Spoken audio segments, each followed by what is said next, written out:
కంప్యూటర్లో పెట్టుకోండి, క్లౌడ్లో ఎందుకు? ఎవరు క్లౌడ్ ఆన్ చేస్తున్నారు? ఓకే. సో మన ఫ్రేమ్ వర్క్ అసలు ఆటోమేషన్ ఫ్రేమ్ వర్క్ ఎందుకు? ఫ్రేమ్ వర్క్ లేకుండా కూడా ఆటోమేషన్ టెస్ట్ కేసులు చేయొచ్చు కదా. ఎటువంటి ఇది లేకుండా చేస్తే డైరెక్ట్గా టెస్ట్ కేసులు రాసుకోవచ్చు కదా. మీకు వచ్చు కదా నార్మల్ టెస్ట్ కేసులు రాయడం, రైట్? మీరు 12 టెస్ట్ కేసులు రాశారు. ఆ టెస్ట్ కేసులన్నీ వితౌట్ ఫ్రేమ్ వర్క్. సో దాంట్లో మీరు అబ్జర్వ్ చేసింది అంటే కోడ్ డూప్లికేషన్, రాసిందే మళ్ళా మళ్ళా నంబర్ ఆఫ్ ప్లేసెస్లో రిపీట్ అవుతా ఉండిద్ది. For example, driver open, driver close. Every test కేసులో మీరు రాసే ఉంటారు. ప్రతి టెస్ట్ కేసులో ముందు డ్రైవర్ ఓపెన్ చేయాలి, డ్రైవర్ క్లోజ్ చేయాలి, అట్లా. మళ్ళా రీయూజబిలిటీ మెయింటెనెన్స్ చాలా కష్టం. ఎందుకంటే మీరు ప్రతి టెస్ట్ కేసులో ఎలిమెంట్స్, ఆ ప్రతి టెస్ట్ కేసులో ఎలిమెంట్స్ అక్కడే రాస్తారు, అక్కడే యాక్షన్స్ పెర్ఫామ్ చేస్తారు. మళ్ళా same code, for example login with valid credentials, ఇది ఇక్కడ ఉంది. అట్లానే లాగిన్ విత్ ఇన్వాలిడ్ క్రెడెన్షియల్స్, ఇంకో టెస్ట్ కేసు ఉందనుకోండి. ఉం?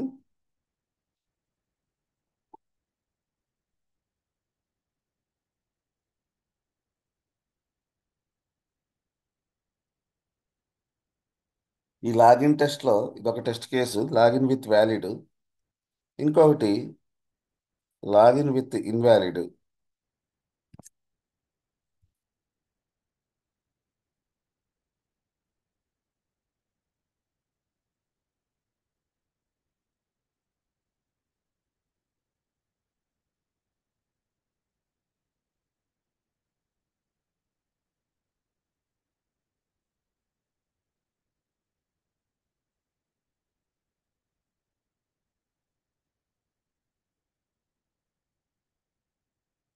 మల్టిపుల్ టెస్ట్ కేసెస్ ఇక్కడ పెట్టారనుకోండి. ఫర్ ఎగ్జాంపుల్ ఇది లాగిన్ విత్ ఇన్వాలిడ్.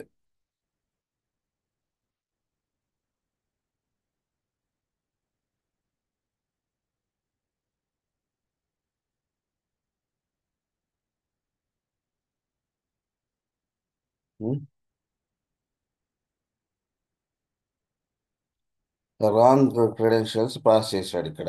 పాస్ చేస్తే ఏమైంది? ఈ టైటిల్ వేరే టైటిల్ వచ్చింది, అవునా? క్లిక్ ఆన్ ఎలిమెంట్ బటన్ మీద క్లిక్ చేసినప్పుడు అది సేమ్ పేజ్లో ఉంటుంది. అప్పుడు ఆ పేజ్ యొక్క టైటిల్ వచ్చింది, ఇది ఉంటుంది. సో మీరు ఫ్రేమ్ వర్క్ లేకుండా చేస్తే ఒకటి రిపీటెడ్ కోడ్ కనిపిస్తూ ఉంటుంది. And it is very difficult. High maintenance cost చాలా ఎక్కువ ఉంటుంది మీరు ఫ్రేమ్ వర్క్ లేకుండా మీరు టెస్ట్ కేసులు రాస్తే. అర్థమైందా? ఫర్ ఎగ్జాంపుల్, ఇప్పుడు రెండు టెస్ట్ కేసులు ఉన్నాయి. రెండిట్లో కూడా ఎలిమెంట్స్ చూడండి, అంతా కామన్ ఉంది కదా. ఇక్కడ లాగిన్ విత్ వ్యాలిడ్ క్రెడెన్షియల్స్లో elements same, login with invalid క్రెడెన్షియల్స్లో కూడా సేమ్ ఎలిమెంట్స్ కదా. అవే ఎలిమెంట్స్లో మీరు డిఫరెంట్ యాక్షన్ పెర్ఫామ్ చేసి చూస్తున్నారు. సో ఇది ఈజీగా మెయింటైన్ చేయాలంటే ఏం చేయాలి? వీటిని ఇక్కడ లొకేటర్స్ ఇక్కడ పెట్టుకుంటే కదా అన్నిటికీ ఉపయోగపడతాయి అట్లా. సో ఈజీ ఆఫ్ మెయింటెనెన్స్ కోసము, ఫ్రేమ్ వర్క్ మీరు కోడ్ రీయూజబిలిటీ కోసము, and N number of test cases ఎన్ని పెరిగినా కూడా మెయింటెనెన్స్ చాలా ఈజీగా ఉండడానికి ఫ్రేమ్ వర్క్ అనేది చాలా ఉపయోగం. ఇంకా మీకు అడిషనల్ ఫీచర్స్ యాడ్ చేయాలంటే ఫ్రేమ్ వర్క్ లెవెల్లో యాడ్ చేస్తే ఈజీగా మీరు వర్క్ చేసుకోవచ్చు. ఫర్ ఎగ్జాంపుల్, సెలీనియం క్లిక్ ఉంది. అన్ని చోట్ల క్లిక్ పనిచేయదు. కొన్నిసార్లు వెయిటింగ్ స్ట్రాటజీస్ అప్లై చేయాల్సి వచ్చింది. కొన్నిసార్లు you may need to apply actions use చేసి చేయాల్సి వచ్చింది. ఇలాంటివన్నీ మనం ఒక క్లాస్ ఫైల్ ఒకటి as part of the frame work మనం టేక్ కేర్ చేస్తే ఈజీగా చేసుకోవచ్చు. సో ఇది ఫ్రేమ్ వర్క్ ఎందుకు ఉండాలి అంటే, ఇప్పుడు అసలు ఫ్రేమ్ వర్క్ ఏంటి, ఆటోమేషన్ ఫ్రేమ్ వర్క్ అంటే ఏంటి, ఆ, ఎట్లా దాన్ని డిజైన్ చేద్దాం, ఫ్రేమ్ వర్క్ డిజైనింగ్ ఎట్లా? ఓకే. పెయింట్.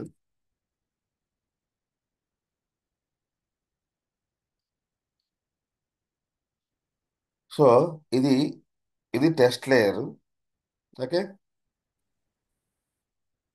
ఈ టెస్ట్ లేయర్లో లాగిన్ టెస్ట్ ఇది ఒక టెస్ట్ క్లాసు. ఇది ఒక రిజిస్ట్రేషన్ టెస్ట్ క్లాసు. ఇది ప్రొడక్ట్స్ టెస్ట్ క్లాసు. మన టెస్ట్ కేసు మన లేయర్ చూసుకుంటే అవునా. మనది ఆటోమేషన్ ఎక్సర్సైజ్లో ఉన్నాయి కదా. లాగిన్ టెస్ట్, రిజిస్ట్రేషన్ టెస్ట్, మూడు ప్రొడక్ట్స్ ఇట్లా ఉన్నాయి. ఇది క్లాస్ ఫైల్స్. లాగిన్ టెస్ట్,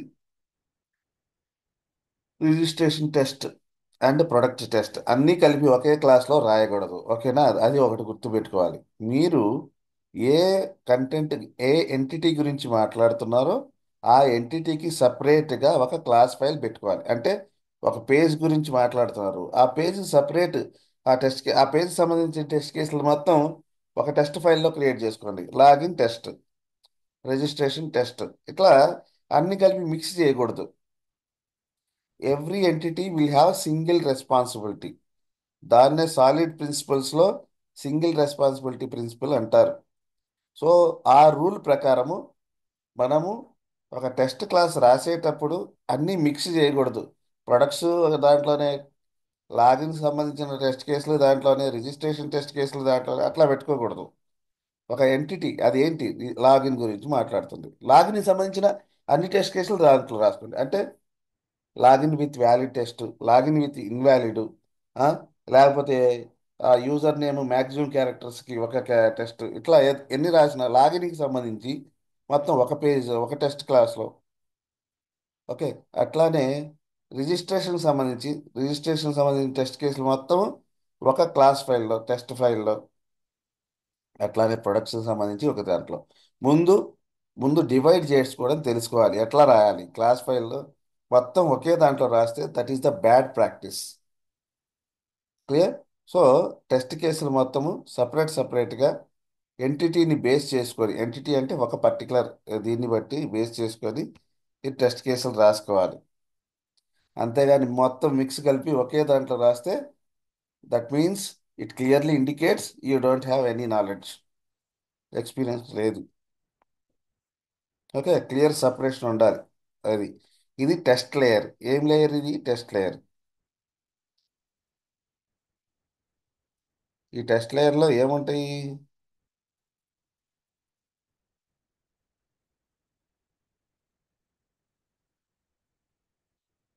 ఇవి టెస్ట్ లేయర్లో ఏముంటాయి? టెస్ట్ కేసులు ఉంటాయి. Okay. Each and every test case, if you return the test cases you know that each and every test case will have three parts. ఒకటి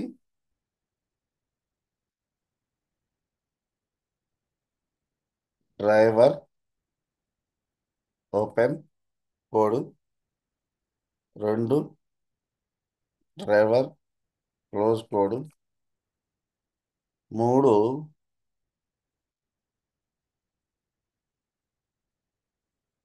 అసలు కోడ్. ఇది main code కదా.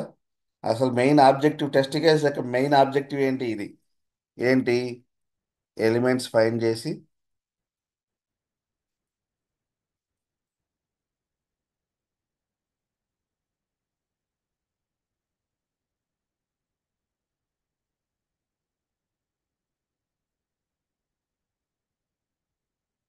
Every test కేసులో కూడా ఇదే రిపీట్ అవుతా ఉంది కదా.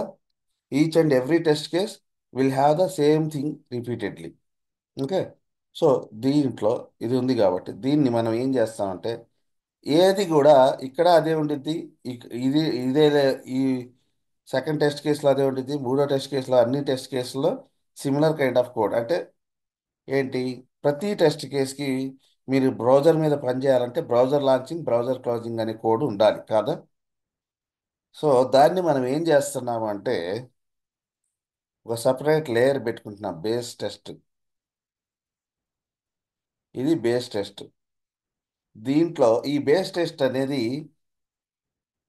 టెస్ట్ని ఇన్హె ఇన్హెరిట్ చేసుకోవాలి. ఎందుకంటే ఇక్కడ ఈ డ్రైవర్ ఓపెన్ అనే కోడ్ దీంట్లోకి వెళ్ళిపోతుంది. డ్రైవర్ క్లోజ్ అనే కోడ్ కూడా బేస్ టెస్ట్లోకి వెళ్ళిపోతుంది. ఓకే.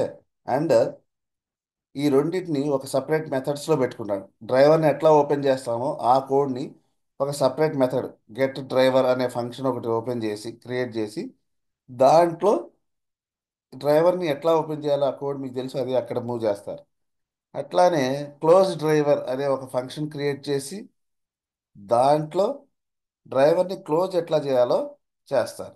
చేసిన తర్వాత ఈ ఓపెన్ చేసిన డ్రైవర్ని ఒక గ్లోబల్ వేరియబుల్ క్లాస్ లెవెల్లో ఒక డ్రైవర్ అనే వేరియబుల్ ఉండిద్ది. ఏంటి క్లాస్ లెవెల్లో డ్రైవర్ అనే ఒక వేరియబుల్ ఉండిద్ది కదా.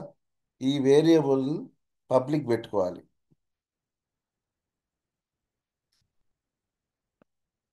సో పబ్లిక్ పెట్టడం వల్ల ఉపయోగం ఏంటి? ఈ డ్రైవర్ని ఎవడైతే ఇన్హెరిట్ చేశాడో,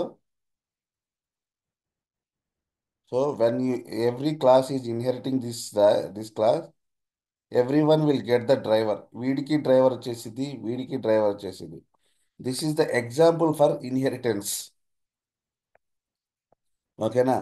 బేస్ టెస్ట్లో మీకు డ్రైవర్ అనే వేరియబుల్ ఆల్ టెస్ట్ క్లాసెస్కి ఎట్లా వస్తుంది?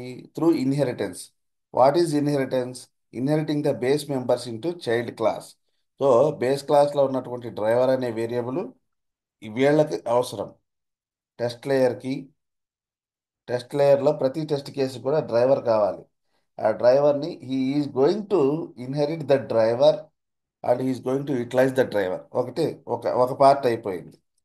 Right? Second part, second layer. As part of our framework, our second layer starts here. What is that? Pages layer. Right? This is our pages layer. చూడండి ఇక్కడ మనం first layer ఒకటి చేసాము. First లేయర్లో base test గురించి మాట్లాడాం. Base టెస్ట్లో ఏం చేసాము? సి హియర్ ఒక ఫంక్షన్ రాశాను, గెట్ డ్రైవర్ అనే ఫంక్షన్. దాంట్లో ఫస్ట్ పబ్లిక్ వెబ్ డ్రైవర్ అనేది లోకల్ వేరియబుల్ క్రియేట్ చేశా. ఆ వేరియబుల్కి న్యూ ఆఫ్ క్రోమ్ డ్రైవర్ అంటే దీనివల్ల ఉపయోగం ఏంటి? బ్రౌజర్ ఓపెన్ అయిపోయింది అండ్ మ్యాక్సిమైజ్ చేశారు అండ్ వెయిట్ కూడా అప్లై చేశారు. ఈ 4 లైన్ల కోడ్ ప్రతిసారి రిపీట్ అవ్వాల్సిన అవసరం లేకుండా జస్ట్ ఒక ఫంక్షన్లో రాసుకున్నా. ఆ ఫంక్షన్ ఆటోమేటిక్గా ఎవ్రీ టెస్ట్ కేసుకి ముందు ఎట్లా కాల్ అయింది? మనం ప్రత్యేకంగా గెట్ డ్రైవర్ అనే ఫంక్షన్ని మీరు కాల్ చేయాల్సిన అవసరం లే. Without calling that automatically when you are mentioning this before method అనే అనటేషన్స్, వీటిని టెస్టంజీ అనటేషన్స్ అంటారు. మీరు ఈ అనటేషన్ యాడ్ చేసినప్పుడు ప్రతి టెస్ట్ కేసుకి ముందు ఇది ఫైర్ అయ్యిద్ది. ఫైర్ అయ్యి మీకు బ్రౌజర్ ఓపెన్ అయ్యిద్ది. ఓపెన్ అయ్యి ఆ డ్రైవర్ని ఒక వేరియబుల్కి డిక్లేర్ చేస్తుంది, ఈ వేరియబుల్కి. సో ఇక్కడ ఉన్నటువంటి వేరియబుల్ నీకు అక్కడికి రావాలంటే నువ్వు దీన్ని ఇన్హెరిట్ చేస్తావు. ఇన్హెరిట్ చేసినందువల్ల నీకు ఆ డ్రైవర్ అనేది వచ్చింది. మీరు ఎక్కడన్నా చూస్తే ఇక్కడ మీ కోడ్లో ఎక్కడ కూడా డ్రైవర్, న్యూ క్రోమ్ డ్రైవర్ అనే కోడ్ ఎక్కడ ఒక్క లైన్ స్టేట్మెంట్ కూడా ఇక్కడ ఉండదు. బట్ ఆ డ్రైవర్ ఎక్కడి నుంచి వచ్చింది? బేస్ టెస్ట్ నుంచి. అది part number 1.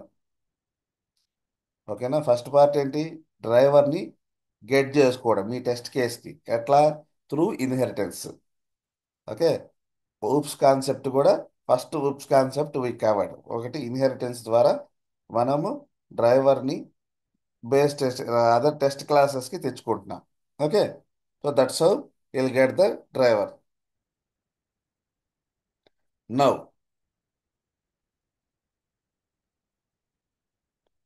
What is the second thumb rule? And we are going to discuss 2 other OOPS principles here. Okay. First thumb rule ఏంటి? డ్రైవర్కి సంబంధించిన కోడ్ బేస్ టెస్ట్లోకి మూవ్ కావాలి. ఒకటి. ఓకే. నెక్స్ట్ థంబ్ రూల్ ఏంటి? I should not see finding elements perform actions on the web page. In the test లేయర్లో మనం చూడకూడదు. ఓకేనా? నువ్వు ఒక పేజ్ మీద పనిచేస్తున్నప్పుడు పేజ్ లేయర్లోనే ఉండాలి. ఫర్ ఎగ్జాంపుల్ ఏంటంటే నేను చెప్పదలుచుకున్నది,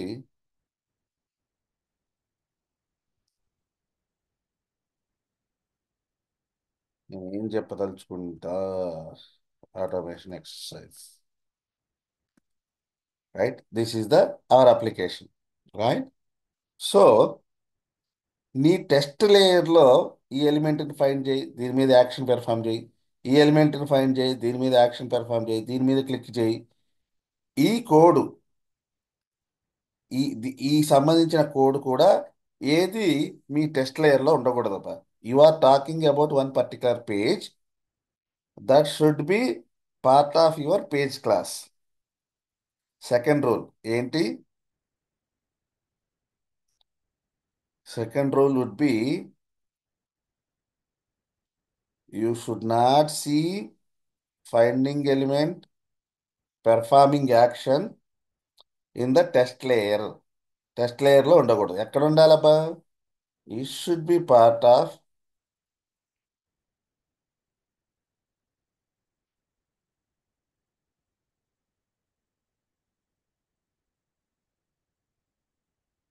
పేజెస్లో ఉండాలి. పేజెస్ లేయర్లో మీరు మీరు ఏ పేజ్ అయితే చూస్తున్నారో, ఇది ఏం పేజ్, ఇక్కడ యూఆర్ఎల్ని బట్టి మీకు అర్థమైంది ఇది ఏం పేజ్.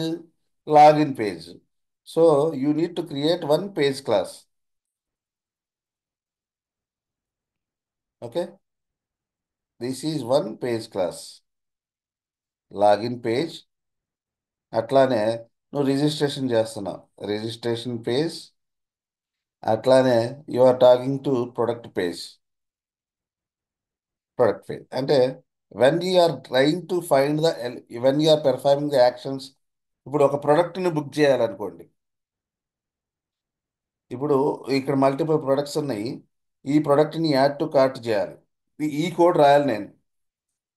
ఈ కోడ్ ఎక్కడ ఉండాలి? ప్రొడక్ట్కి సంబంధించి ప్రొడక్ట్, ఈ యాడ్ టు కార్ట్ అనేది ఎలిమెంట్ ఫైండ్ చేయాలి. తర్వాత దీని మీద క్లిక్ చేయాలి. సో ఇది ఎక్కడ ఉండాలి? ఇదిగో ఇదంతా, ఇది ఇదంతా ఎక్కడ ఉండాలి? ప్రొడక్ట్స్ అనే సపరేట్ పేజ్ ఒకటి క్రియేట్ చేసుకొని, అంతేగాని you should not write the code in the test layer. ఇక్కడ రాయొచ్చా? టెస్ట్ లేయర్లో అసలు దానికి సంబంధించిన ఎలిమెంట్ ఫైండింగ్ అనే కోడ్ టెస్ట్ లేయర్లో ఉండకూడదు. ఎనీ క్లిక్, సెండ్ కీస్, ఇట్లాంటి lines of statements I should not see in any test case. Where I should see the code in the page layer. ఇప్పుడు లాగిన్ పేజ్లో ఒక ఫంక్షన్ ఉంది, login test, అక్కడ ఉండాలి. ఓకేనా? దీని పేరు ఏంటంటే లాగిన్ పేజ్. దీని పేరు లాగిన్ పేజ్. ఓకే, ఇది రెగ్ పేజ్, ఇది ప్రొడక్ట్స్ పేజ్.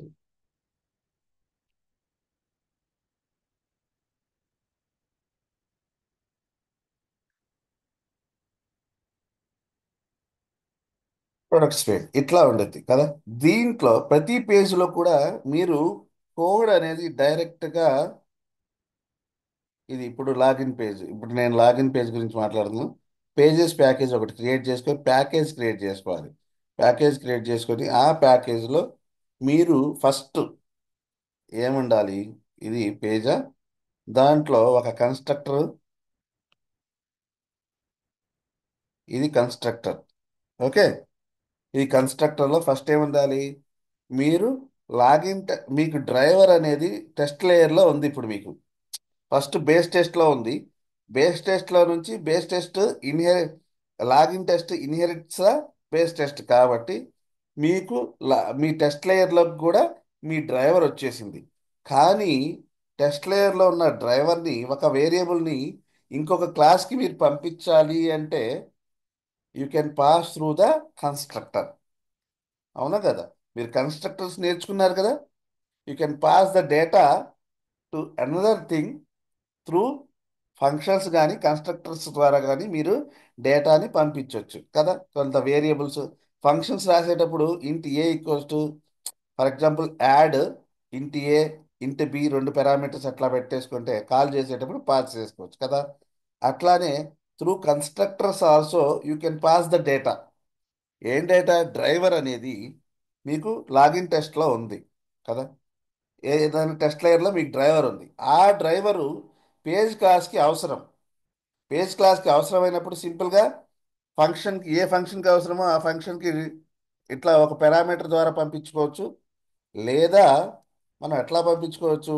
త్రూ కన్స్ట్రక్టర్ ద్వారా పంపించుకోవచ్చు. ఈ పేజ్కి ఎప్పుడైతే ఆబ్జెక్ట్ క్రియేట్ చేస్తామో ఆబ్జెక్ట్ క్రియేట్ చేసేటప్పుడు ఈ కన్స్ట్రక్టర్ ద్వారా పంపించినప్పుడు ఆ క్లాస్ మొత్తానికి డ్రైవర్ వచ్చేసింది. సో అట్లా will pass the driver. Okay, ఇక్కడ గుర్తుపెట్టుకోవాల్సిన పాయింట్లు ఏంటి? ఫస్ట్, ఈ డ్రైవరు ఈ పేజ్కి ఎట్లా పాస్ చేస్తాం?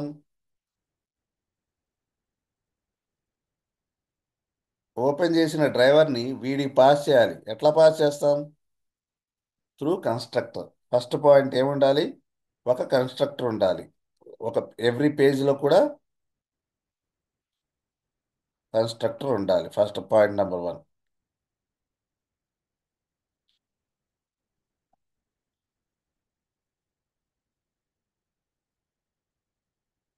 ఓకే, రెండోది ఏముండాలి? లొకేటర్స్. ఆ తర్వాత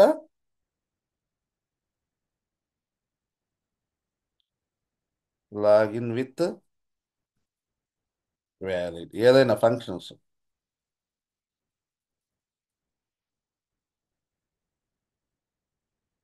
ఎట్లా ఉంటుంది? ప్రతి పేజ్ కూడా ఈ త్రీ పార్ట్స్ ఉంటాయి. పేజ్ క్లాస్లో త్రీ పార్ట్స్గా డిక్లేర్ చేసుకోండి, డిసైడ్ చేసుకోండి పేజ్ లేయర్ని.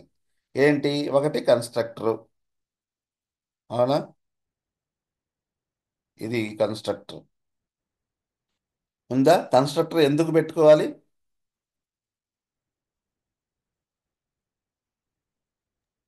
కన్స్ట్రక్టర్ ఎందుకు? డ్రైవర్ని ఇన్హెరిట్ చేసుకోవడానికి సార్. ఇన్హెరిట్ కాదు. ఇన్హెరిటెన్స్ అంటే ఎట్లా చేసుకున్నాము? మ్మ్. డ్రైవర్ని ఇక్కడికి పాస్ చేయడానికి. Okay sir. వాడికి డ్రైవర్ కావాలి కదా. డ్రైవర్ లేకపోతే నువ్వు ఇక్కడ లేదా నువ్వు డ్రైవర్ క్రియేట్ చేసుకుంటే అట్లా కుదరదు. నువ్వు ఓకే. ఆల్రెడీ బేస్ టెస్ట్లో డ్రైవర్ క్రియేట్ చేసుకున్నావు. అది టెస్ట్ వరకు వచ్చింది త్రూ ఇన్హెరిటెన్స్. కానీ ఇక్కడ మనం ఇన్హెరిట్ చేయట్లా. ఇన్హెరిటెన్స్ ద్వారా కూడా ఇక్కడ కూడా వచ్చింది. But we are not doing inheritance here కదా. Yes sir. So extend but I చేస్తాను. Want to pass the data from one class to another class. అది త్రూ ఫంక్షన్స్ ద్వారా కావచ్చు, త్రూ కన్స్ట్రక్టర్ ద్వారా కూడా పాస్ చేసుకోవచ్చు. నేను ఇక్కడ కన్స్ట్రక్టర్ ద్వారా అక్కడ ఉన్నటువంటి డ్రైవర్ని ఇక్కడికి పాస్ చేసుకున్నా. క్లియర్? ఇది అయిపోయింది. నెక్స్ట్ థింగ్ ఏముండాలి? Locators. Locators, all the locators I should have on top here. బయట టెక్స్ట్ పాత్ లాగిన్కి. ఇప్పుడు నేను లొకేటర్స్ ఏమేమి ఉన్నాయి ఈ లాగిన్ పేజ్లో? Go to login.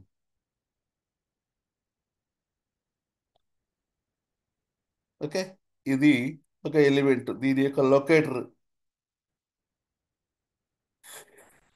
దీని లొకేటర్, దీని లొకేటర్. ఈ పేజ్ లాగిన్కి సంబంధించిన లొకేటర్స్ మాత్రమే లాగిన్ పేజ్లో ఉండాలి. అంతేగాని రిజిస్ట్రేషన్ సంబంధించినవి ఇక్కడ ఉండకూడదు. ఓకేనా? సో నేను మూడు లొకేటర్స్ రాసుకున్నా. డ్రైవర్ డాట్ ఫైండ్ ఎలిమెంట్ కాదు, జస్ట్ లొకేటర్స్ మాత్రమే రాసుకుంటున్నా. By dot XPath, by dot name, ఇవి మూడు. లాగిన్ బటన్, లాగిన్ ఈమెయిల్కి, పాస్వర్డ్కి, బటన్కి. ఇవి రెండో సెక్షన్ కంప్లీట్ అయిందా? పార్ట్ టూ ఏంటి? లొకేటర్స్ డిసైడ్ చేసుకోవాలి. అంతా ఒకేసారి రాసుకోవాలి లొకేటర్స్ మొత్తం. ఓకే, నాకు ఏ లొకేటర్స్ అవసరం అవుతాయో అన్ని లొకేటర్స్ అక్కడ ముందు డిక్లేర్ చేసుకున్నా. Declaring the locators. తర్వాత ఏంటి? ఫంక్షన్స్.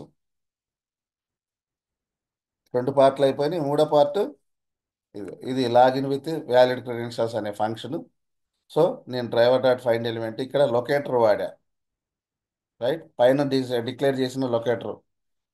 ఇది ఎందుకు వాడానో చెప్తాను. ఓకేనా? ఇట్లా ఇది ఇట్లా నేను ఇది మీరు అక్కడ రాసినటువంటి కోడ్ని ఇక్కడ మూవ్ చేశా అంతే. నేను అంతకు మించి ఏమీ చేయలేదు. కరెక్టేనా? సో మీకు ఎలిమెంట్స్ వచ్చేసింది.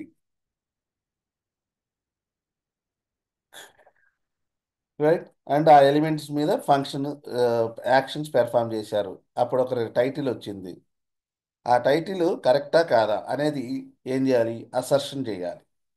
అసర్షన్స్ ఇంక మూడో రూల్ ఏంటంటే, మూడో thumb rule, assertions should not be part of page layer. కొంతమంది పెడతా ఉంటారు, నో ప్రాబ్లం, పెట్టుకోవచ్చు పెట్టేవాళ్ళు. కొంతమంది ఏంటంటే వాళ్ళు అట్లా పెడతారు, అసర్షన్స్ డైరెక్ట్గా మళ్ళీ అక్కడికి ఎందుకు మూవ్ చేయడం లే అని చెప్పేసి ఇక్కడే చేసేస్తారు. That is fine, but as per the best practice, as per the right guide lines, assertions should be at the test layer. Okay. కొంతమంది ఏం చేస్తారంటే ఇక్కడే చేసేస్తారు. మళ్ళా అక్కడికి తీసుకొచ్చి ఈ వేరియబుల్ని ఇక్కడ స్ట్రింగ్ అని పెట్టేసి ఆ వేరియబుల్ని అక్కడే పాస్ చేసి అక్కడ అసర్షన్ చేయించడం ఎందుకని చెప్పేసి ఇక్కడే అయిపోయింది కదా అని ఇక్కడ పెట్టేస్తారు. అక్కడేమో సింపుల్గా ఫంక్షన్ కాల్ చేసే కోడ్ మాత్రమే ఉంటుంది. ఓకే. థర్డ్ పార్ట్ ఏంటంటే అసర్షన్స్ టెస్ట్ లేయర్లో ఉండాలి ఇట్లా. సో ఇక్కడ ఏం చేసాము, ఆ పేజ్కి ఆబ్జెక్ట్ క్రియేట్ చేసాము, దానికి డ్రైవర్ కావాలి కాబట్టి డ్రైవర్ పాస్ చేసాము. ఇప్పుడు డ్రైవర్ పాస్ చేసినప్పుడు నా కోడ్ అంతా బాగానే పనిచేసింది. తర్వాత ఆబ్జెక్ట్ డాట్ అక్కడ ఫంక్షన్ ఉంది, ఆ ఫంక్షన్ని కాల్ చేసుకున్నాను సింపుల్గా. కాల్ చేసినప్పుడు అది ఈ టైటిల్ని ఇస్తుంది నాకు. ఆ టైటిల్ అసర్ట్ చేస్తున్నాను. అసర్ట్ ఆర్ ఈక్వల్, ఇది నా టైటిల్, ఇది ఎక్స్పెక్టెడ్ టైటిల్, ఇది నాకు యాక్చువల్గా వచ్చిన టైటిల్. రెండు ఈక్వల్ అయితే టెస్ట్ కేస్ పాస్ అవుతుంది, లేకపోతే ఫెయిల్ అయింది. ఇది నా framework. Test layer, pages layer, ఇది నా ఫ్రేమ్ వర్క్. ఓకే. ఏంటి టెస్ట్ లేయర్ ఒకటి, పేజెస్ లేయర్, ఇవి ఫ్రేమ్ వర్క్ ఇది అంటారు. ఇంతవరకు అర్థమైందా? ఒక నిమిషం పాజ్ చేస్తా.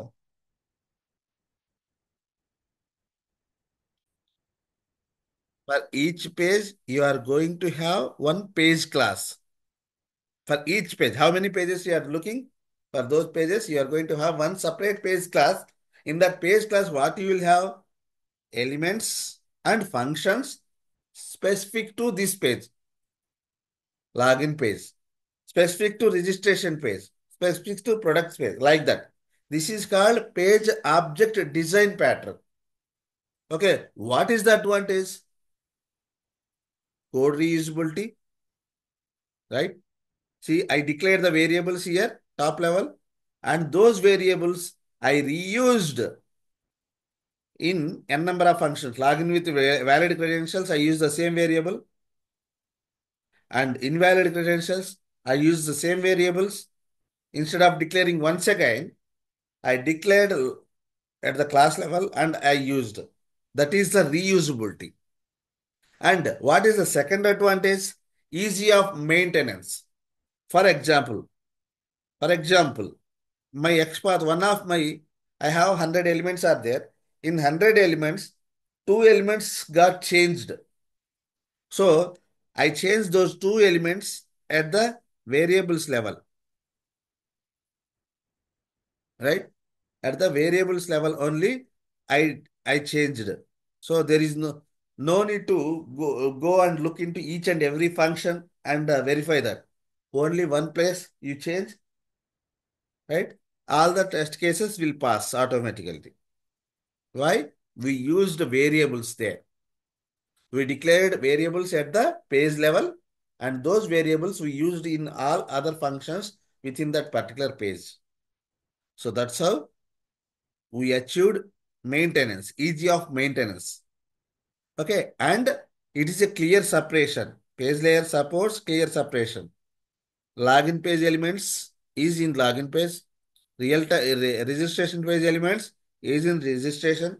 Products related functions and elements would be part of products, right? So this is the three things, three advantages: reusability, clear separation, easy of maintenance. These are the main advantages of page object design pattern. అందువల్లనే మనం ఫ్రేమ్వర్క్ని ఇట్లా design చేసాం. Framework లేకపోతే అంత కలగురు గంప.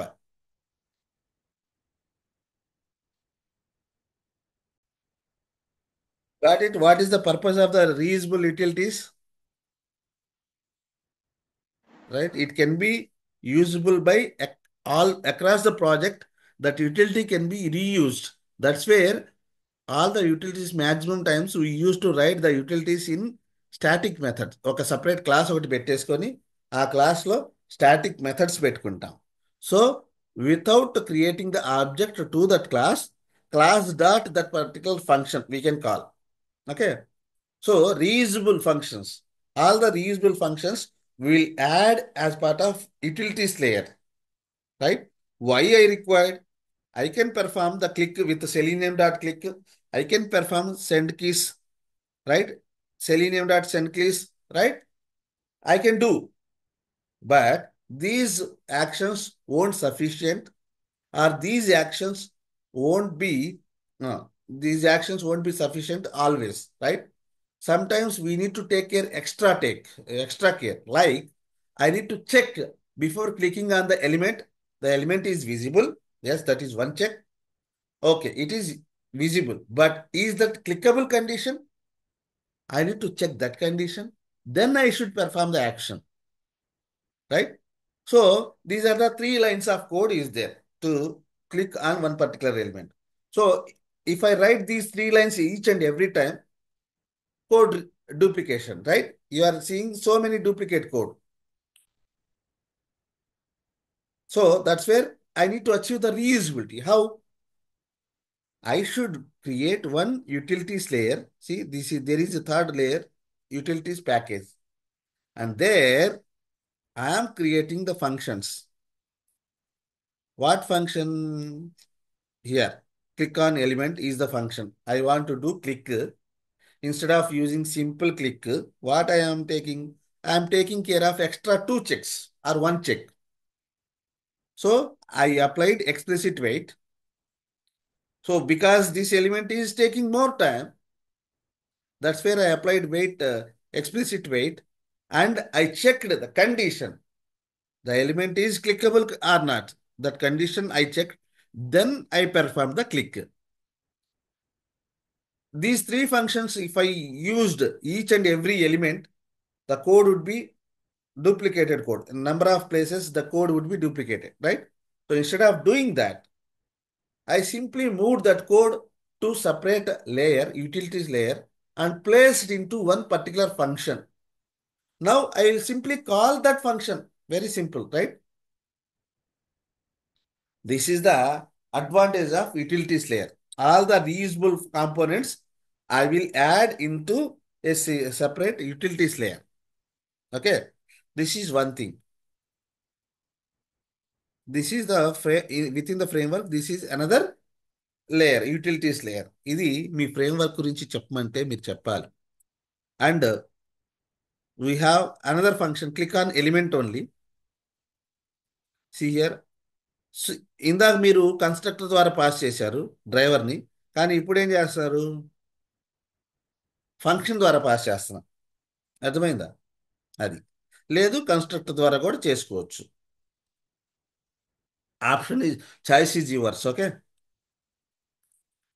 So అది ఇక్కడ parameters కొంచెం డిఫరెన్స్ ఉంది. చూడండి ఏంటి, ఇక్కడ లొకేటర్ పంపిస్తున్నాడు. లొకేటర్ పంపిస్తే మీరు ఎలిమెంట్ని ఫైండ్ చేసి దాని మీద ఇదిగో డ్రైవర్ డాట్ ఫైండ్ ఎలిమెంట్ ఇది చేశారు. ఇక్కడ ఏం చేశారు? వీడు ఆల్రెడీ ఎలిమెంట్ని పంపించాడు, ఎలిమెంట్ని వాడు ఫైండ్ చేశాడు, పంపించాడు.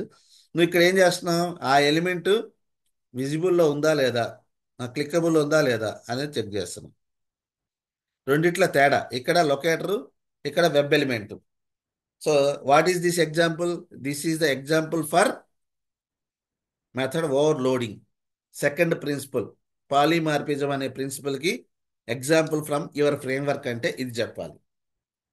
I have click on element. అట్లానే క్లిక్ ఆన్ ఎలిమెంటే కాదు, ఎంటర్ టెక్స్ట్ కదా. ఒక టెక్స్ట్ బాక్స్లో మీరు టెక్స్ట్ ఎంటర్ చేయాలంటే అది కూడా విజిబుల్ కండిషన్లో ఉండాలిగా. ఆ టెక్స్ట్ బాక్స్ డిజేబుల్ అయి ఉంటే మీరు ఎంటర్ చేయలేరు text. So you need to take care all those steps. అవసరమైనప్పుడే ఇక్కడ నేను రీయూజబుల్ కాంపోనెంట్ రాశానని చెప్పేసి ప్రతిసారి వాడుకోవచ్చా? లేదు. ఎందుకు? నార్మల్ సెలీనియంతో పోతా ఉంటే దాంతో పోనీయండి. మీకు ఎక్కడైతే ప్రాబ్లం వచ్చిందో అప్పుడు ఈ ఫంక్షన్ని వాడుకోవాలి. అర్థమైందా? లేకపోతే అనవసరంగా మీ డ్రైవర్కి అనవసరమైన పని, వెయిటింగ్ స్ట్రాటజీ అప్లై చేయాలి, ఈ కండిషన్ చెక్ చేయాలి కదా. సో అది. So this is the third layer. What is the third layer? Utilities layer. Utility layer అంటే ఏంటి? Reusable components. తెలుసా లేదా? రీయూజబుల్ కాంపోనెంట్స్ అడ్వాంటేజ్ ఏంటి? What is the advantage of reusable component? It will reduce the duplication of code. Reusability, it increase the reusability. Clear? And it is heart of your framework. ఈ layer లేకపోతే మీ framework అసలు దేనికి పనికిరాదు. ఇప్పుడు ఈ లేయర్లోనే కదా మీరు వెయిటింగ్ స్ట్రాటజీ అప్లై చేసింది. ఈ లేయర్లోనే కదా మీరు యాక్షన్స్ పెట్టాలనుకోండి. ఇప్పుడు మల్టిపుల్ లైన్స్ మళ్ళా మళ్ళా రాయకుండా మీరు for example, I want to do right click. ఎక్కడ రాస్తారు? పేజ్ లేయర్లో రాస్తారా? లేకపోతే ఆ ఫంక్షన్ని సపరేట్ యూటిలిటీలోకి వెళ్ళి యూటిలిటీలో ఒక ఫంక్షన్ పేరు పెట్టేసుకుని దాంట్లో 2 3 లైన్లు కోడ్ అక్కడ రాసి దాన్ని సింపుల్గా 1 లైన్ కోడ్ని ఇక్కడ కాల్ చేసుకోండి. ఏది బెటరు? ఇది రీయూజబుల్ యూటిలిటీ. సో ఇది utility layer. This is my frame work. ఇప్పుడు చెప్పండి ఫ్రేమ్ వర్క్